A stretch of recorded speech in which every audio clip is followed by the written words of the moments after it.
18 தர்பார் வந்துட்டாயா.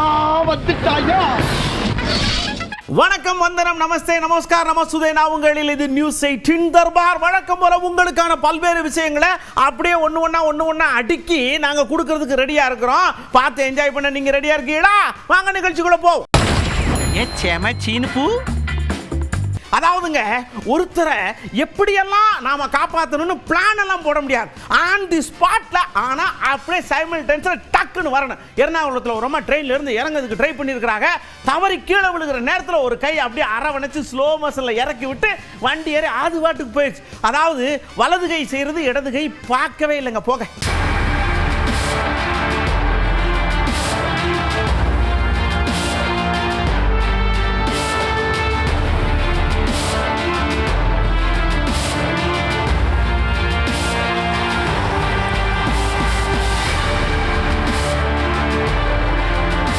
மழை வந்தாலும் சரி, வெயில் அடிச்சாலும் சரி, வெள்ளம் வந்தாலும் சரி, என்ன வந்தாலும் சரி, படிப்பை மட்டும் விட மாட்டோம் அப்படின்னு புள்ளக்காடெல்லாம் அப்படியே மழை வெள்ளத்தில் படிக்கிறதுக்கு ரெடியா இருக்க. எப்படி போறதுன்னு யோசிக்கிற நேரத்தில் நாங்க இருக்கோம்ப்பா அப்படின்னு பரிசல கையத்தை கட்டி சரன்னு கொண்டு விட்டாங்க நம்ம ஆந்திராவில்.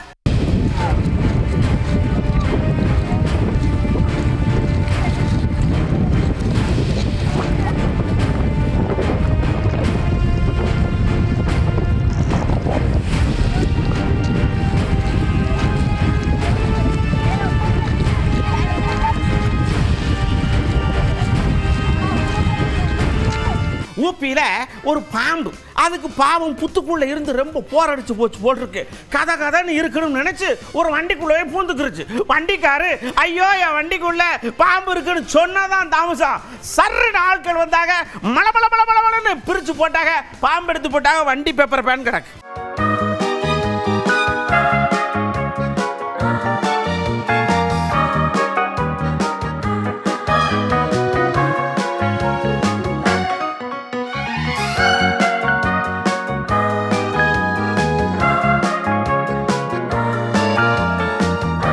அதாவதுங்க, காதலுக்கு கண் இல்லை, அட வயசும் கிடையாது, அது எதுவுமே கிடையாதுங்க. எப்போ எப்படி வரும்னு தெரியவே தெரியாது. பீகாரில் இப்படித்தான் ஒரு அம்மா ஒரு ஐயா ரெண்டு பேருக்கும் காதல் மலர்ந்துருக்கு. சரி, ரெண்டு பேரும் தனிமையில பேசி நம்மளுடைய வாழ்க்கையை எதிர்காலத்தை நிர்ணயிக்கலான்னு உட்காந்து பேசி இருந்திருக்கிறாங்க. கபகபகபன்னு ஒரு பையன் பார்த்து சத்தம் போட்டு விட்டா. கூப்பிட்டு ஊரே சேர்ந்து மொட்டை அடிச்சு விட்டுருக்கு. லவ் பண்ணது தப்பா அப்படின்னு நீங்க கேட்கலாம். அதாவது அடுத்த ஒரு முட்டாட்டி லவ் பண்றது கண்டிப்பா தப்பு தானே.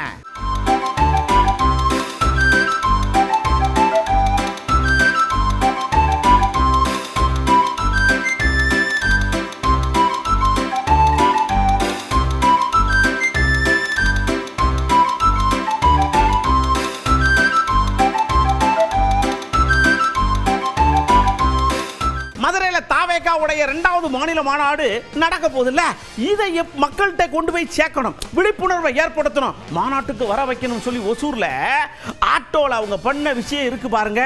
பார்த்தா உங்களுக்கே தெரிஞ்சு போகும் என்னான்னு.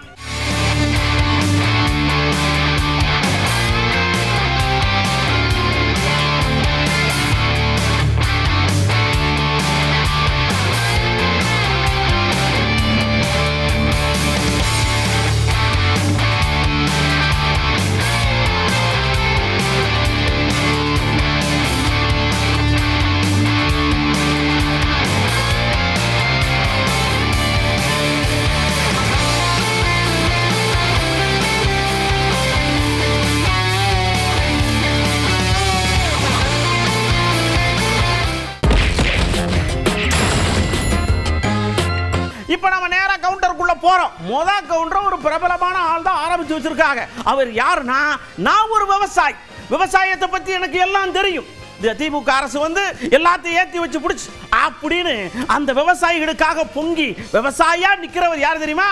இப்போதைக்கு எதிர்கட்சி தலைவரா இருக்கிறவர் தான் அவர். இனிமேல் நாமெல்லாம் வீடு கட்டினா கனவுல கட்டிக்கலாம், நல்ல இரவுல தூங்கும் போது வீடு அழகா கட்டி பார்த்துக்கலாம். திமுக ஆட்சி இருக்கிறவரை இனி நடுத்தர மக்கள், ஏழை மக்கள் வீடு கட்டுகின்ற எண்ணமே தோன்றாத அளவுக்கு உச்சபட்ச விலை கட்டுமான பொருட்கள் ஏறிவிட்டது. இது கிராம நிறைந்த பகுதி, நம்முடைய விவசாயி நிறைந்த பகுதி. நானும் ஒரு விவசாயி, நானும் இன்று வரைக்கும் விவசாயி தான் செஞ்சுக்கிட்டு இருக்கிறேன். என்னுடைய தொழில் விவசாயி. விவசாயி எப்படி கஷ்டப்படுவாரு நன்றாக தெரியும். இரவென்றும் பகலென்றும் பாராம வெயிலையும் மழையும் பொருட்படுத்தாம ரத்தத்தை வீரவியாக மண்ணிலே சிந்தி உழைத்து அந்த உழைப்பால் வாழ்கின்றவர் விவசாயி, விவசாயி தொழிலாளி. அப்படிப்பட்ட இந்த நிறைய திட்டங்களை கொண்டாந்து நிறைவேற்றுகிறோம்.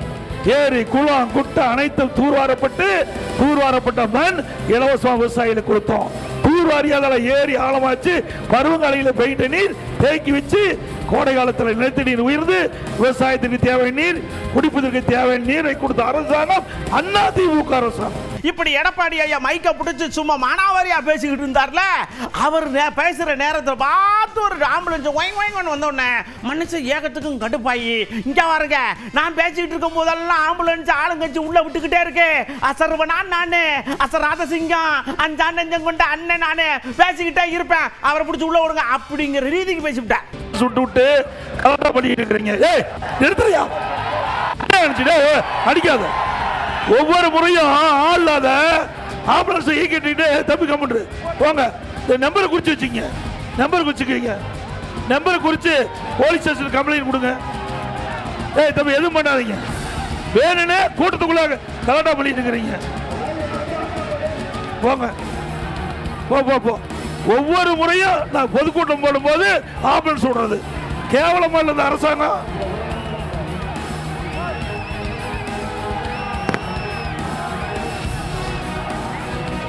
தம்பி விட்டுங்க போட்டோம், கேவலமான அரசாங்கம். எதுக்கிறதுக்கு தில்லு வேணும், அரசு நீதி எதுக்கு வேணும்.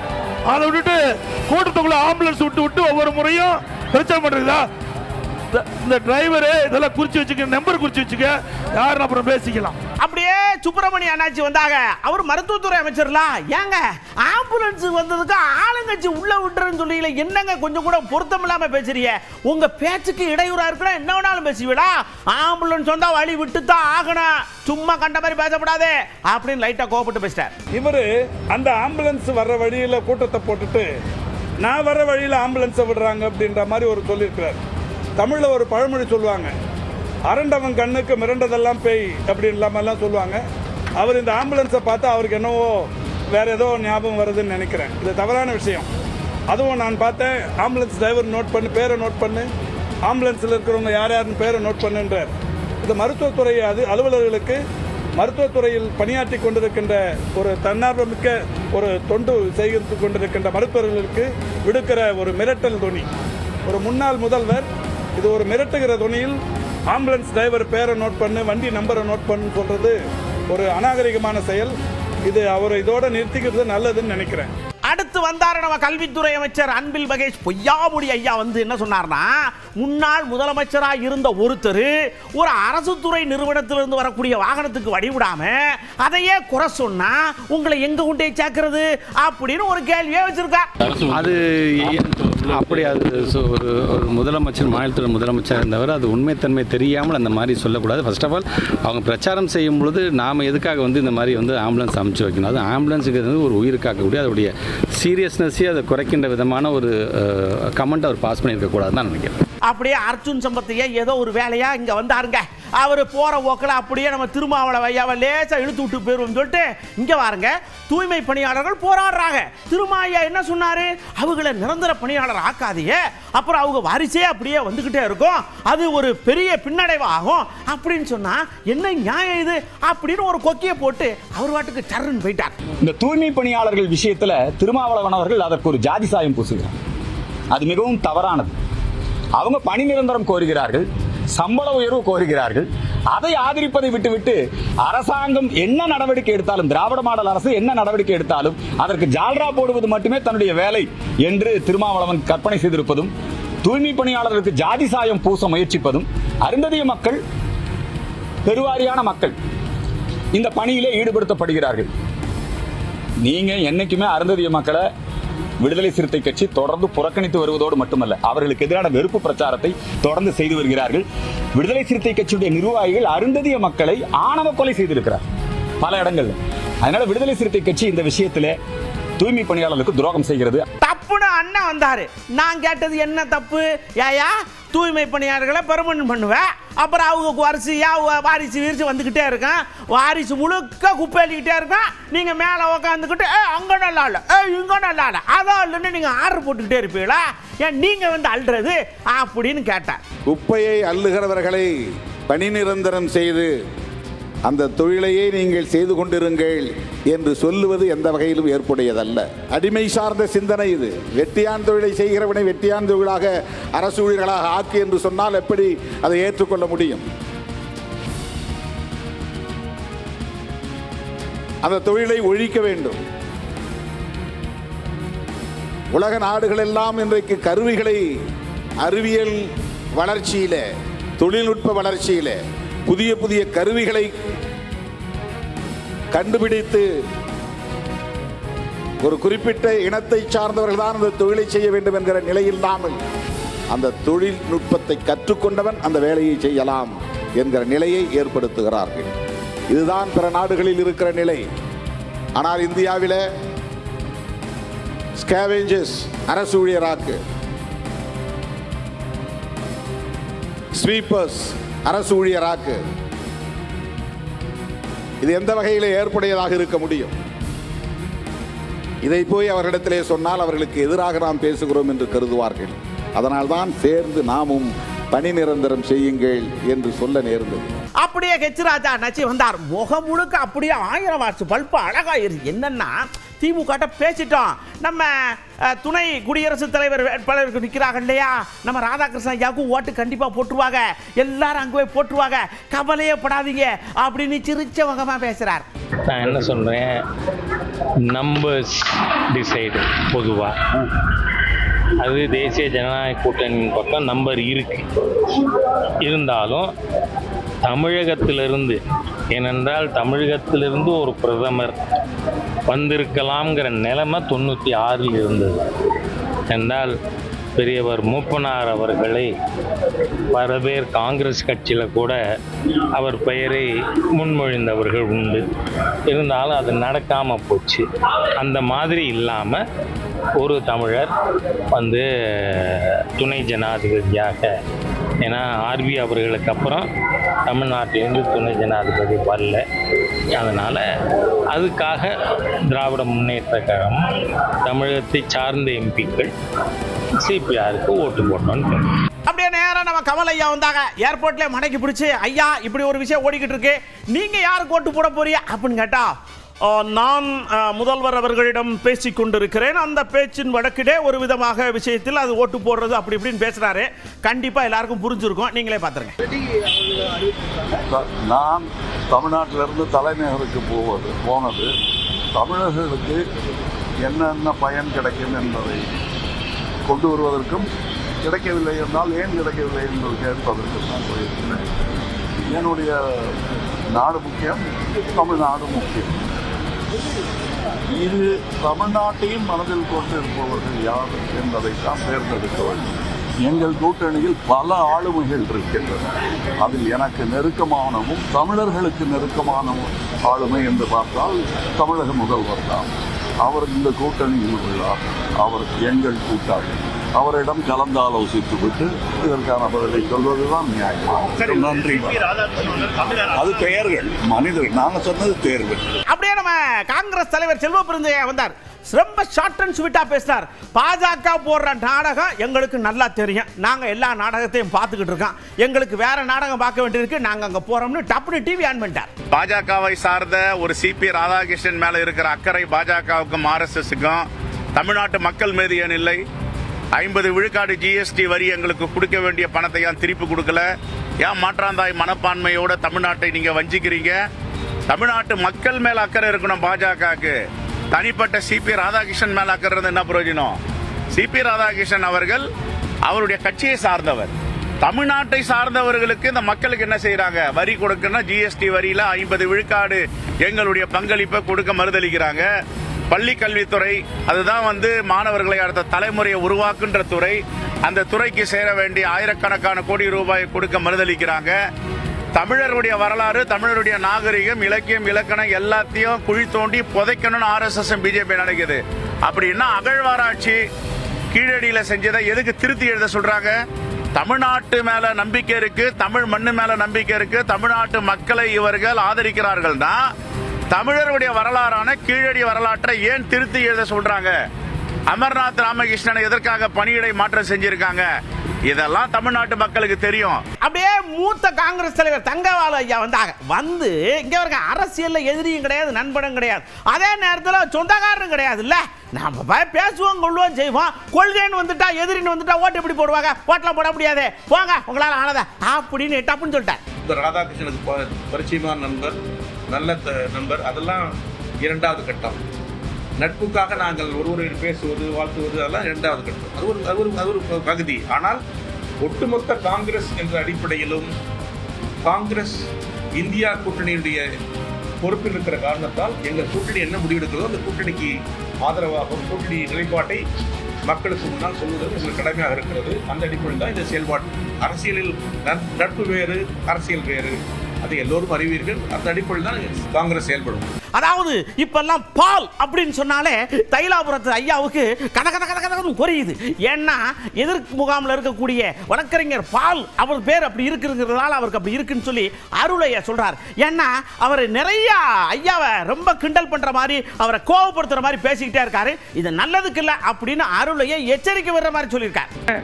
பாலு வந்து பாட்டாளி மக்கள் கட்சி பேசுவதற்கு எந்த விதமான தகுதியுமே இல்லை. என்ன காரணம்னா பல்வேறு கட்சிகளில் சுற்றி சுழன்று அங்கிருந்து நீக்கப்பட்டு பாட்டாளி மக்கள் கட்சி வந்தார். வந்த பொழுது மருத்துவர் ஐயா அவர்களையும் அன்புமணி அவர்களையும் சரி பண்ணி இங்கே குறுக்கு வழியில் பதவி பிடிச்சாரு. அது மட்டும் இல்லாமல் இங்கே மக்களை சந்திக்காம சென்னையில் இருந்து கொண்டு தேவையில்லாத குழப்பங்களை விளைவித்ததுனாலே இங்கே தைலாபுரம் தோட்டத்தில் நடந்த சட்ட சமூக நீதி பேரவையினுடைய கூட்டம் நடைபெற்றது. அந்த கூட்டத்தில் கலந்து கொண்ட 300க்கும் மேற்பட்ட வழக்கறிஞர்கள், அந்த வழக்கறிஞராலே மிகப்பெரிய அளவில் கடுமையாக விமர்சிக்கப்பட்டார்.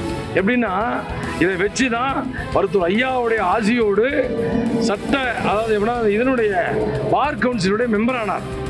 ஐயா சொல்றதை மீறி வேற மாதிரிலாம் குறுக்கோலியை கையாண்டு கோச்சேர்மன் ஆனார். இது எல்லாத்துக்குமே உறுதுணையாக இருந்தது, அவர் வளர்ச்சிக்கு உறுதுணையாக இருந்தது பாட்டாளி மக்கள் கட்சி மருத்துவர் ஐயா அவர்கள். அப்படிப்பட்ட மருத்துவர் ஐயா அவர்கள் தொடர்ந்து பாலுடைய நடவடிக்கை கட்சி விரோத நடவடிக்கை என்று இருக்கிறதுனால அவரை கட்சியை விட்டு நீக்கியாச்சு. கட்சியை விட்டு நீக்கின பிறகு அவர் தானே ஏதோ வந்து கட்சியுடைய செய்தி தொடர்பாளர் போல அறிக்கை விட்டு கொண்டிருப்பது வன்மையாக கண்டிக்கத்தக்கது. அடுத்த நேரம் நம்ம உசாருக்குள்ள போறோம். குஜராத்தில் பாருங்க, ராட்டினம் சுற்றுற இடத்துல ராட்டினம் கண்டு டம்முன்னு கீழே விழுந்துருச்சு. பார்த்து நம்ம சுற்றுலா பயணிகள்லாம் ரொம்ப பதனமாக ஏறி உட்காந்து அதில் சுற்றணும்னு இதன் மூலமாக வேண்டி விரும்பி கேட்டுக்கிறோம். பார்த்து போங்க.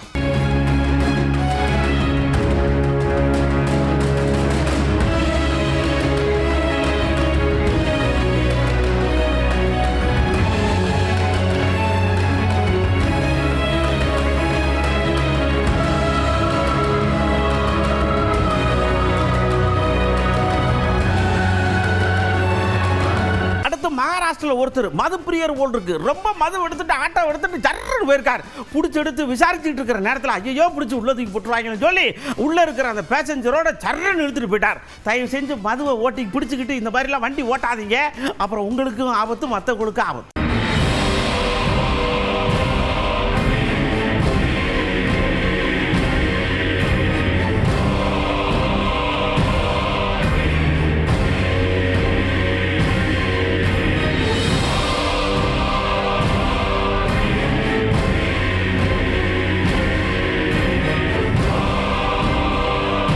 இதே மாதிரி இன்னொரு இடத்துலையும் ஒரு மது பிரியர் பாவம் காரை எடுத்துக்கிட்டு சர்ன்னு போனவர் சைடில் இருக்கிற எல்லா வண்டியும் ஒன்று விடலைங்க, எல்லாத்தையும் டம்மு டம்மு டம்மு டம்முன்னு இடிச்சுக்கிட்டே போறார். அது என்னன்னா வழியை ஒதுக்கி விடுறாராம், அந்த அளவுக்கு இடிச்சுக்கிட்டே போறார். அப்புறம் போலீஸ் பிடிச்சி அவரை குடிச்சு எடுத்து தண்டிச்சு என்னத்துக்கு இந்த வேலை அப்படின்னு கேட்டா சோசியல் ஒர்க்குங்கிறார்.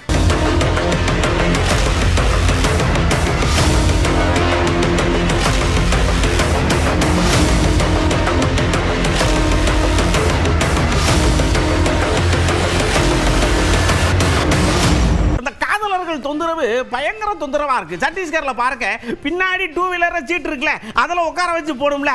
இப்பெல்லாம் அதெல்லாம் பண்ண மாட்டோம். நேராக பெட்ரோல் டேங்க் மேலே ஏறி உட்கார வச்சுட்டு தான் வண்டியை ஓட்டுவோம் சொல்லி அழுப்புறம் பண்ணி போலீஸ் பிடிச்சிட்டு போய் கடைசியில் மொத்தத்துக்கு வண்டியும் போய் காதலும் போன வச்சுட்டு பார்த்துக்கங்க.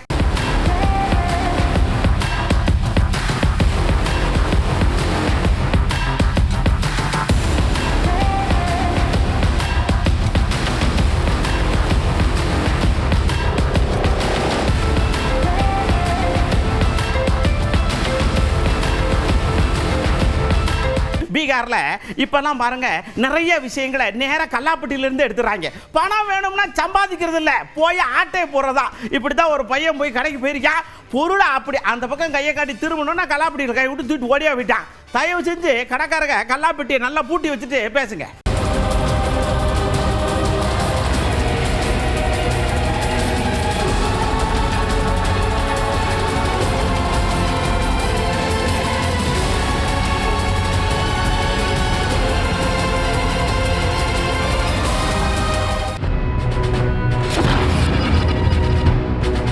அடுத்த நேரம் மக்களெல்லாம் கூப்பிட்டு தூய்மை பணியாளர்கள் போடுறாங்க. பணி நிரந்தரம் வேணும்னு போராடுறாங்கல்ல, அதை சில பல தலைவர்கள் இல்ல பணி நிரந்தரம் பண்ணா அப்படியே அவங்க வாரிசுன்னு பின்னாடியே வந்துகிட்டே இருக்கும், அது வேண்டாம் அப்படிங்கிற மாதிரி அவங்க சொல்றாங்க.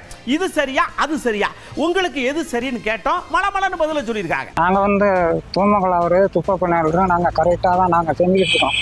எங்களோட குடிமுத்திரம் நாங்க நல்லது கெட்டதான் நாங்க செஞ்சுக்கிட்டு தான் இருக்கோம். ஆனா எங்களுக்கு வந்து அந்த ஊழியம் எங்களுக்கு யாரும் கொடுக்கறது கிடையாது. அவங்க கான்ட்ராக்டுக்காரங்க வந்தானே இப்போ எங்களை ரொம்ப பாடாப்படுத்துறாங்க. எதுக்காக எங்களை இப்படி பாடாப்படுத்துறாங்கன்னு எங்களுக்கு தெரிய வேண்டாமா? கொரோனா காலகட்டத்தில் அவங்க இல்லைன்னா அந்த உலகமே நாரி இருக்கும்.